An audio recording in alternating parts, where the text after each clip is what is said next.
ഇന്നെന്ത് juice ഉണ്ടാക്കുമെന്ന് വിചാരിക്കുമ്പോഴാണ് ഫ്രിഡ്ജിൽ apple കണ്ടത്. അപ്പം എൻ്റെ ഹസ് പറഞ്ഞ് ആപ്പിൾ ജ്യൂസ് മതിയെന്ന്. അങ്ങനെ ഇന്നലെ റൂഅബ്സ ഉണ്ടാക്കിയല്ലോ, അപ്പോൾ ഇന്ന് ആപ്പിൾ ജ്യൂസ് മതി എന്ന് പറഞ്ഞിട്ട് ഞാൻ എന്താക്കി, അതിൻ്റെ സ്കിന്നെല്ലാം കളഞ്ഞിട്ടായിട്ട് ചെറിയ ചെറിയ കഷ്ണങ്ങളാക്കുന്നുണ്ട് കേട്ടോ. അത് വെച്ചാൽ നമ്മുടെ ജ്യൂസ് മെഷീനിൽ അങ്ങനെ ഡിറക്റ്റ് ഇടുമ്പോൾ നേരെ അരിഞ്ഞ് കിട്ടുന്നില്ല. അങ്ങനെ ഞാൻ ചെറുതായിട്ട് കട്ട് ചെയ്തിട്ടായിട്ട് അതിൻ്റെ ഉള്ളിലത്തെ സീഡെല്ലാം കളയുന്നുണ്ട് കേട്ടോ. നമുക്ക് വേണമെങ്കിൽ ഡിറക്റ്റ് അങ്ങോട്ടേക്ക് ഇടാം, ബട്ട് അതിൻ്റെ സ്കിന്നോട് തന്നെ ഇടാം. പക്ഷേ ലാസ്റ്റ് അത് അരച്ചിട്ട് എടുക്കേണ്ടി വരും. ഇതിൻ്റെ സ്കിന്നോട് തന്നെ ഒന്ന് അരച്ചെടുത്താൽ പിന്നെ ഒരു തൊണ്ടയ്ക്ക് കുത്തുന്ന പോലെ പിന്നെ അങ്ങനെയൊന്നും വേണ്ടാന്ന് വിചാരിച്ചിട്ടാണ് അതിൻ്റെ സ്കിന്നെല്ലാം ഞാൻ കളഞ്ഞിട്ട് അതിൻ്റെ ഉള്ളിലത്തെ സീഡെല്ലാം ഒന്ന് പുറത്തേക്ക് എടുത്തിട്ട് ചെറുതായിട്ട് കട്ട് ചെയ്തിട്ട് മാറ്റി വെച്ച്. പിന്നെ ഞാൻ ഈ ജ്യൂസിലോട്ടേക്ക് ഇടാൻ വെച്ചത് ലാസ്റ്റ് ചേർത്ത് കൊടുക്കേണ്ടത് ഉറുമാമ്പഴം എടുത്തിട്ട് കേട്ടോ. പിന്നെ ഓരോന്നോരോന്നും ഇങ്ങനെ അളത്തിയെടുക്കുന്നതിനെക്കാട്ടി നല്ലത് ഒരു സ്പൂൺ എടുത്തിട്ട് അതിൻ്റെ തലമണ്ടയ്ക്ക് 2-3 ഒരു കൊട്ടൽ കൊട്ടെങ്കിൽ അത് ഫുള്ളായിട്ട് ഇളകിയിട്ട് വരും. പിന്നെ ഓരോന്നായി അളത്തി നമ്മൾ സമയം കളയണ്ടെന്ന് വിചാരിച്ചാണ് കേട്ടോ ഞാൻ ഇങ്ങനെ ചെയ്യുന്നില്ലത്. പെട്ടെന്ന് പണി തീർന്നെങ്കിൽ അത്രയും നല്ലതല്ലേ. അപ്പോൾ നിങ്ങൾക്ക് ഇത് കാണുമ്പോൾ മനസ്സിലാവുന്നുണ്ടാവും. പിന്നെ ഞാൻ അടുത്തെടുക്കുന്ന എനിക്ക് അപ്പം ചൂടാൻ പറ്റുന്ന മുട്ട വെച്ചിട്ടുണ്ടായിന്.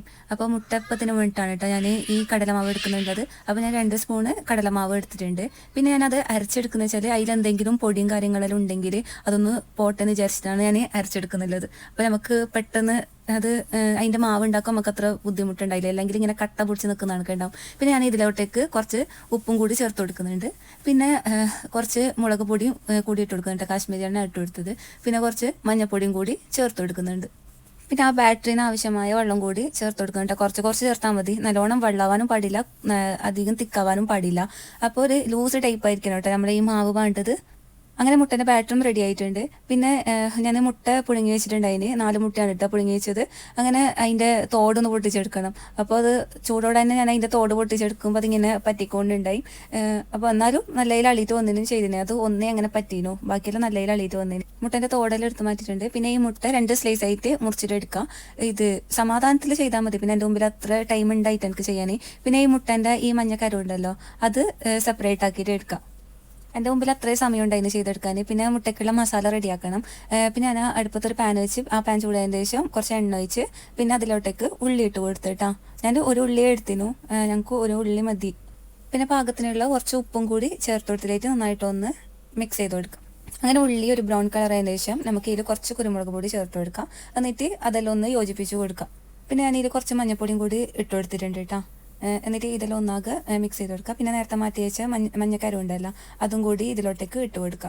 എന്നിട്ട് ഇതെല്ലാം കൂടിയിട്ടായിട്ട് ഒന്ന് നന്നായിട്ട് മിക്സ് ആക്കി എടുക്കുക, അടുക്കി പിടിക്കാതെ നോക്കുക. നന്നായിട്ട് ഈ ഉള്ളിയും ഈ മഞ്ഞക്കരവും എല്ലാം ഒരു മസാല രീതിയിൽ ഉള്ള ഒരു പരുവായിട്ട് എടുക്കണം കേട്ടോ, വെള്ളമൊന്നും ചേർക്കാൻ പാടില്ല.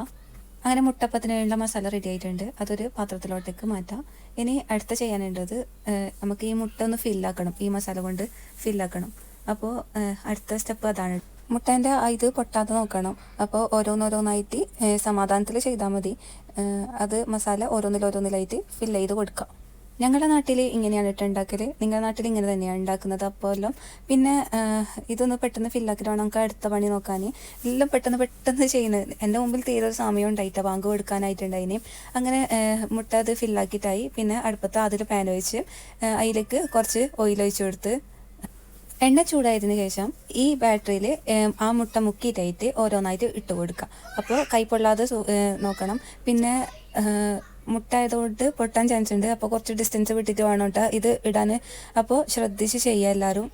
പിന്നെ അത് ഒരു സൈഡ് ബ്രൗൺ കളർ ആയതിനു ശേഷം മറ്റേ സൈഡിലോട്ടേക്ക് ഇട്ട് കൊടുക്കുക. പിന്നെ ചെറിയ തീയിലായിരിക്കണം കേട്ടോ ഇത് ചെയ്യേണ്ടത്. അങ്ങനെ മുട്ടപ്പം റെഡി ആയിട്ടുണ്ടാവും. ഇനി ജ്യൂസ് ഉണ്ടാക്കണം. ഒരു ജാർ എടുക്കുക, പിന്നെ അതിലേക്ക് നേരത്തെ കട്ട് ചെയ്ത് വെച്ച ആപ്പിളെല്ലാം കൂടി ഇട്ട് കൊടുക്കാം. പിന്നെ ഒരു ഗ്ലാസ് പാലൊഴിക്കാം. പിന്നെ ഞാൻ 3 ടേബിൾ സ്പൂണ് ഇതിലോട്ടേക്ക് പഞ്ചസാരയും കൂടി ചേർത്ത് കൊടുക്കുന്നുണ്ട് കേട്ടോ. എന്നിട്ട് നന്നായിട്ടൊന്ന് അരച്ചെടുക്കാം. ഇത് ജ്യൂസ് അരിഞ്ഞ് വന്നതിന് ശേഷം ഇതിലേക്ക് വെള്ളമാണെങ്കിൽ കുറച്ച് വെള്ളം ചേർത്ത് കൊടുക്കാം കേട്ടോ. ഞാൻ നല്ല തണുത്ത വെള്ളം ചേർത്ത് കൊടുത്തിന്, ലാസ്റ്റ് ചേർത്ത് കൊടുത്തത് മിക്സിൻ്റെ ജാറൊന്ന് ഷെയ്ക്ക് ചെയ്തിട്ട് ചേർത്ത് കൊടുത്ത കേട്ടോ. ഞാൻ അരക്കുമ്പോൾ കുറച്ച് തിക്കായിട്ടുണ്ടായിന്. പിന്നെ ഞാൻ ലാസ്റ്റ് ഇട്ട് കൊടുത്തത് ഉറുമാമ്പഴം കൂടി ഇട്ട് കൊടുത്തിന്. പിന്നെ ബാങ്ക് കൊടുക്കാനാകെ അത്രയും സമയമുള്ളൂ, അപ്പോൾ അതിനുള്ളിൽ ഇതൊക്കെ ചെയ്തത്. അപ്പോൾ എൻ്റെ മുമ്പിൽ അത്രയൊന്നും ടൈം ഉണ്ടായിട്ടില്ല. അങ്ങനെ ജ്യൂസും പിന്നെ സമൂസ പുറത്തുനിന്ന് വാങ്ങിച്ചിട്ടുണ്ടായിരുന്നു. പിന്നെ മുട്ടപ്പം കൂടിയിട്ടായിട്ട് ഇതാണ് കേട്ടോ ഇന്നത്തെ നമ്മൾ നോമ്പ് തുറ. പിന്നെ ഹസ്ബൻഡിന് ജ്യൂസ് ഭയങ്കര ഇഷ്ടപ്പെട്ട്, എൻ്റെ ഹസ്ബൻഡിനും ജ്യൂസ് ഭയങ്കര ഇഷ്ടപ്പെട്ട്. എനിക്ക് പിന്നെ മുട്ടപ്പവും ഭയങ്കര ഇഷ്ടപ്പെട്ടിന്. അപ്പോൾ ഓന് അത് നല്ല ടേസ്റ്റ് ഉണ്ട്, സൂപ്പർ എന്നൊക്കെ പറഞ്ഞവന്. പിന്നെ കഫ്തേരിയിൽ നിന്ന് വാങ്ങിയ സമൂസ ഉണ്ടായിട്ട് അതും എനിക്ക് ഭയങ്കര ഇഷ്ടപ്പെട്ടിന്. അപ്പോൾ ഇന്നത്തെ എൻ്റെ വീഡിയോ ഇത്രയേ ഉള്ളൂ. അപ്പോൾ എൻ്റെ ചാനൽ ആദ്യമായി കാണാവോ സബ്സ്ക്രൈബ് ചെയ്യുക. അപ്പോൾ എല്ലാവർക്കും ടാറ്റാ.